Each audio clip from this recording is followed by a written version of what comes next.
ఈ నెల 16వ తేదీన మత్స్యకార భరోసా పంపిణీ కార్యక్రమానికి బాపట్ల జిల్లా రేపల్ల నియోజకవర్గం నిజాంపట్నంకి రానున్న సీఎం జగన్మోహన్ రెడ్డి పర్యటనను విజయవంతం చేయాలని ఎంపీ మోపిదేవి కోరారు.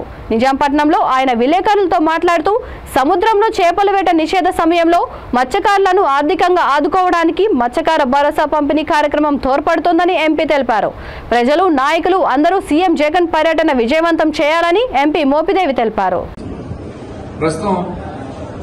వేట నిషేధ సమయం ఇది జాతీయ స్థాయిలో కేంద్ర ప్రభుత్వం ఇచ్చినటువంటి నిబంధనలు ఇది ఒక భాగం. ఇలాంటి సమయంలో మరి ఆ నిషేధ సమయంలో వాళ్ళు వృత్తి ఉండదు కాబట్టి వారిని ఆదుకుంటూ ఆ కార్యక్రమంలో భాగంగానే దశల వారీగా లబ్దిదారుల యొక్క సంఖ్యను పెంచుకుంటూ ఇవాళ సుమారుగా 1,40,000 మందికి మనిషికి 10,000 రూపాయలు చొప్పున వారి యొక్క ఖాతాల్లో జమ చేస్తున్న పరిస్థితి.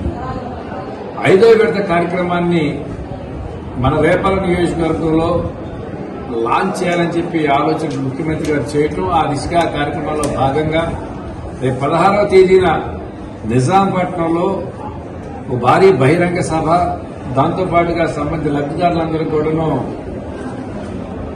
చెక్కుల డిస్ట్రిబ్యూషన్ కార్యక్రమం అనేది జరుగుతుంది కాబట్టి ముఖ్యమంత్రి గారి చేతుల మీదుగా మరి మన నియోజకవర్గంలో సుమారుగా 10,000 మంది లబ్దిదారులు ఉన్నారు. ఆ లబ్దిదారులతో పాటుగా 50 మంది ప్రజానీకం, పార్టీ కార్యకర్తలు కానివ్వండి, నాయకులు కానివ్వండి, మహిళా సంఘాలు కానివ్వండి, యువత కానివ్వండి, రైతన్నలు కానివ్వండి, ఈ వర్గాలన్నీ కూడా ముఖ్యమంత్రిగా వైఎస్ జగన్మోహన్ రెడ్డి గారు బాధ్యత చేపట్టిన తర్వాత ఆయన చేపట్టినటువంటి సంక్షేమ కార్యక్రమాల ద్వారా ఆర్థిక చేయూతను పొందుతూ ఆర్థికంగా వారి కాళ్ళ మీద వాళ్ళు నిలదొక్కున్న పరిస్థితుల్లో